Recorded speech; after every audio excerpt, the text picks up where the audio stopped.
Gurganeshabhyam Namaha. Who hasn't heard of Jhansi Rani Lakshmibai?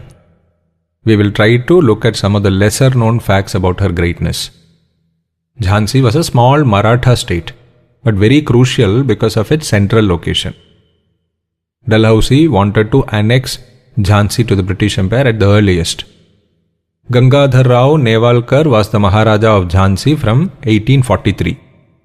During her childhood, the Rani's name was Manikarnika. She was born in Kashi. Her father was Moropan Tambe. He was an advisor to Peshwa Chimmajiyappa. Her mother was Bhagirathi. She lost her mother at a very young age. She got married to the Maharaja of Jhansi at the age of 14. The Maharaja was 40 at that time. She got the name Lakshmibai post-marriage. John Lang, her chief consultant, has written about her. She was a middle-sized woman, a little on the heavy side, with a charming round face and intelligent eyes. As ornament, she wore only a pair of earrings, not very fair in complexion, and her regular dress was plain white muslin. A son was born to Gangadhar Rao Lakshmibai couple in the year 1851, but the child died after 3 months.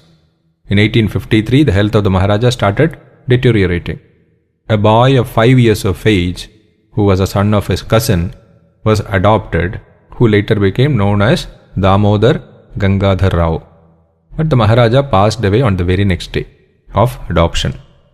The permission of the British was necessary for this adoption, but they refused. Instead, Dalhousie applied the doctrine of lapse and declared that the state of Jhansi was essentially a tributary of the government, the British government, and now has reverted to the government. When this order was conveyed to her, she just said, "Meri Jhansi nahi dungi." The British offered her a palace to live in, possession of all the private property of her husband, basically to the adoptee son, and a monthly pension of 5,000 rupees. She still refused. She was an able administrator. She sought a month's time to represent the case again to the government. Government refused to reconsider. She was not someone who would take it submissively. She decided to fight for the rights of herself and her people. She challenged the legality of the annexation of Jhansi. Her points were, Hindu law of adoption was still valid law and recognized by the British. They had not repealed it. By allowing the successor of the Maharaja, the child, to inherit his private property, it is implied that the British had accepted the adoption as such. Then how can they proceed with the annexation of Jhansi? In a letter to the government, she called this an arbitrary and opportunistic action by the big and strong against the small and weak. The government was disowning all the earlier treaties by doing so. She also said that all the princely states of North India were looking for the outcome of this case. Based on this, they will decide whether to trust or distrust the British government. In no uncertain terms, she conveyed that the people of Jhansi did not want to be the subjects of the East Indian Company. They would be her wards. This is what they wanted. That was their wish. What was the status of Jhansi prior to this? Chandel dynasty was the rulers of Bundelkhand and the southwest parts of present-day Uttar Pradesh. Originally, Jhansi was known as Balwandnagar. In the 17th century, Raja Bir Singh Dev of Orjha constructed the fort of Jhansi. This was the time of the Mughal Empire. He had good relations with the Mughals. Maharaja Chhatrasal Bundela established the kingdom of Bundelkhand at a very young age. He was 22 when he started fighting the Mughals. He was guided by Chhatrapati Shivaji Maharaj. He had only 5 horsemen and 25 soldiers when he started. In the year 1687, his Rajyabhisheka was done. The Mughals again attacked Maharaja Chhatrasal when he was 79 years old. This time he got help from Peshwa Bajirao I and the Mughals were defeated.